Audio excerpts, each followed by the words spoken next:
D Mega. I'm Jim, and this is True RVA.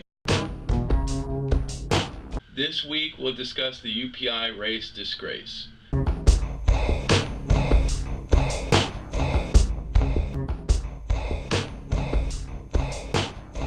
Just ahead of time, we'd like to note that we did try to contact the city planner and the city budgetary office, as well as the city's PR representatives, and none of them would talk to us about this issue. Even I think that may be indicative of something, maybe not. Everyone knows we did try to contact them and get their side of the story. Wouldn't give it up. This week's episode is a surface investigation of a lot of the claims made by the Richmond Times-Dispatch and the Richmond city government in support of the UCI race sponsorship that they put up. For example, they blocked hundreds of roads, they shut down schools, clinics, intersections, they shut down the major thoroughfare, Broad Street, a 6-lane thoroughfare, the only straight thoroughfare through all of downtown. They shut that entire thoroughfare down for 3 weeks so that they could have a temporary building put up in the center of the road, as if they couldn't have found another place You could do it in any parking lot right there. And they also put up a new sign, a number of other things that we'll show you. Undoubtedly invested millions, if not tens of millions of dollars in something that I think is fairly apparent didn't benefit them whatsoever. There are a number of claims that we'd like to take a look at, and many, many more that we question made by the Richmond Times-Dispatch on their front page article. Might also help to understand what is happening there to note that more than 4 other articles in the same edition about the same race are all written by the same person, linking them to the race's success and calling their journalistic credibility into account. However, we don't have time in the short documentary to go far into the larger issues. We do have time to take a look at a few of the most blatant and often repeated main statements made by the paper. For example, the attendance count bolded in large print on page 1, the number 645,000, a number larger than the number of people living in the area that the race took place in. We will also look at the statements that the race was very popular, that it made huge profits, and that Richmond loved the event. The first of the claims that we will address is that of popularity. As a rough means of establishing the veracity of this first claim within the Richmond community, we interviewed a number of persons on the street in 9 different areas of Greater Richmond: Shaco, The Fan, Chesterfield, the Museum District, Carytown, Short Pump, Glen Allen, Downtown, and Southside. We did our best to question a wide demographic variety as far as age, income, etc. are concerned. We were able to do so since we were only trying to ask 2 to 3 questions and took little of their time. In the end, we had a sample size of 120 persons. When this 120 people were asked if they had attended any of the race events, the overwhelming answer was no. In fact, only 3 of the 120 that said that they had attended any of the race at all, despite many of them living on the roads that the race incorporated in its routes. Only 1 person admitted to attending more than one event at all. If this was such a widely popular event with such huge attendance figures and such a large portion of the population in evidence, shouldn't we have had a much easier time finding persons who were there? Shouldn't we have found many more who were? If the claims of popularity were true at all, this shouldn't have been the case. The article and other media also offered the claim that Richmond loved the race. A local free paper even implied in a cover article that those living in the lower income and public housing areas were turning to and appreciating cycling in general and the race in particular in large numbers. Of course, general claims like this are difficult to disprove and coincidentally require little or no direct support or references. Since we cannot directly prove or disprove that the entire population of the Richmond area believes any one thing, we will demonstrate the likeliness that the statement is true by demonstrating how common sense clearly indicates the opposite. To demonstrate this, we'll conduct a quick cost-benefits analysis. In particular, we will address not only the monetary costs, but also the less tangible costs of the UCI race to the Richmond populace. For example, the inconvenience of having streets closed, the inconvenience of being unable to attend work, the inconvenience of having work shut down, the inconvenience of losing money for any business in the area. We'll talk about those first. And those very same street closures caused a lot of problems for the average person in Richmond. Okay, and where did you work? Downtown in Shockoe Bottom at the Seven Hills Brewery. And how was the parking there? It was horrible. Some of us had to park across the bridge and near the Bane Tree. And So they didn't have enough parking for even employees? no. Also, some people had to park and walk from the Rockets Landing area. How far would you say that is from the restaurant? About 15 minutes walking. Wow. That restaurant employee was not alone.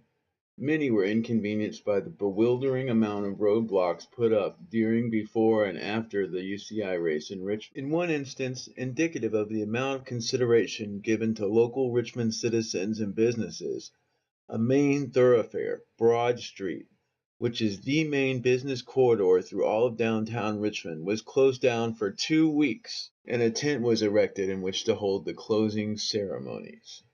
Now, despite the fact that they only needed a small area and could easily have used the parking lot directly across from the area they chose to blockade, they chose to put the tent in the center of a 4-lane street, blocking down all 4 lanes, as well as a number of streets crossing by that would have crossed over there. This blocked access to the main medical facility in Richmond.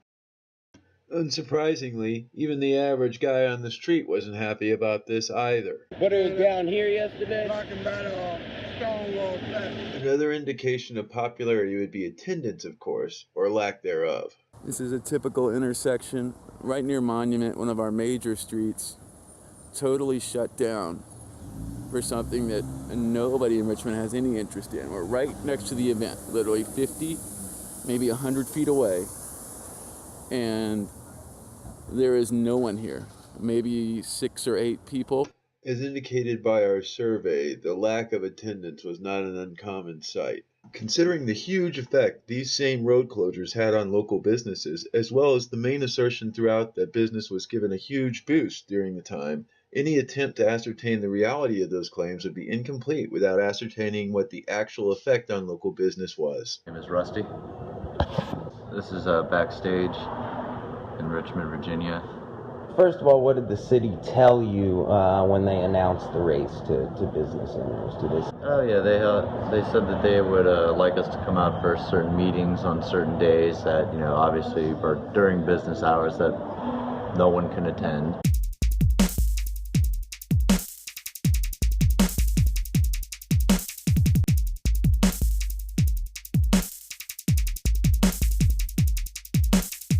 Tell you about the race?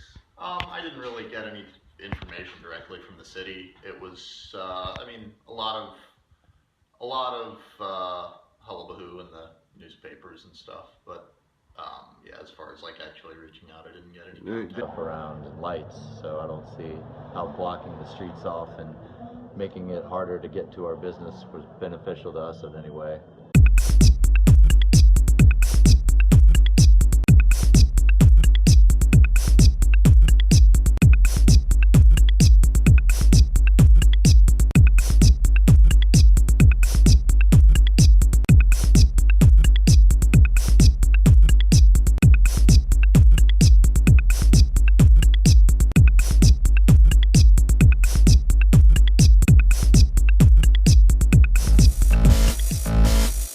Given the previous evidence, it is quite difficult to believe the figures that have been released regarding attendance. Regardless, we will address that question of attendance in this section.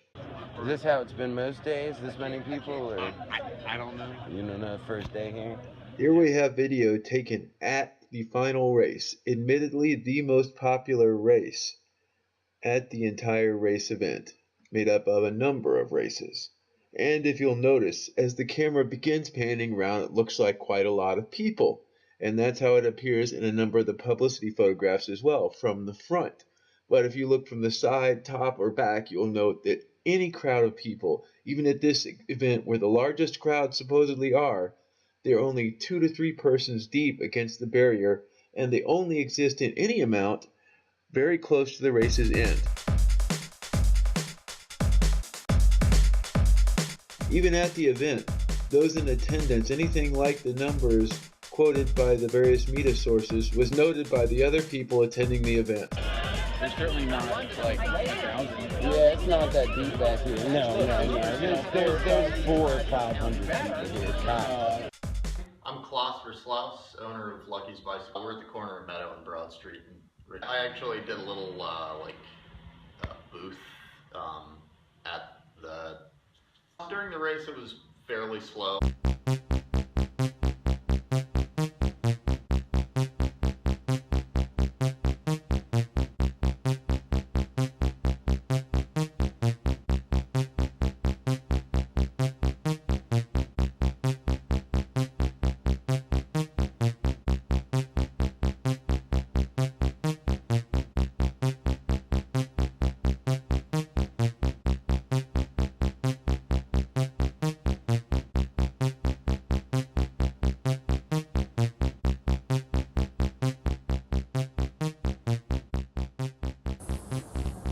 This is a typical intersection right near Monument, one of our major streets.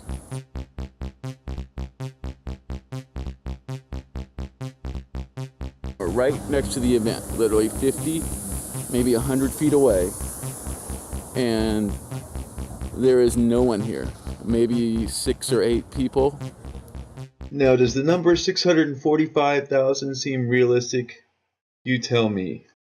Even given the lack of depth in this quick documentary, it seems apparent that the assertions made by the Times-Dispatch and other sources, particularly those concerning the attendance and effect on local business, are completely fabricated and totally false. Why do so? Well, let us take a quick look at what was invested in the race, just by the city alone.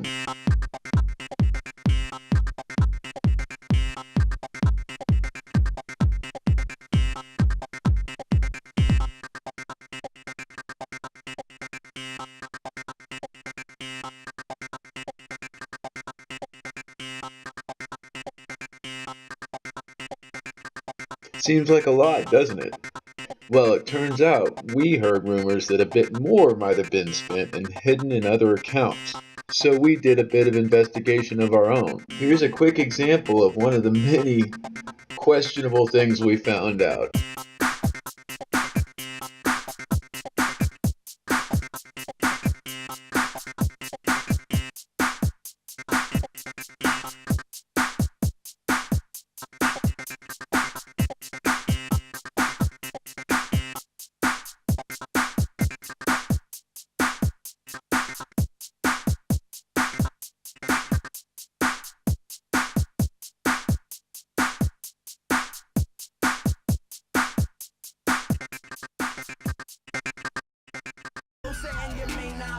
Well, I know my uncle ain't been splurging on your health care.